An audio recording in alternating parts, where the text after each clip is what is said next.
بسم الله الرحمن الرحيم.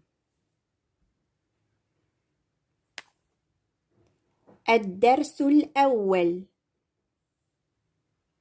حروف الهجاء المفردة. ألف، باء، تاء، ثاء، جيم، حاء، خاء، دال، ذال، راء،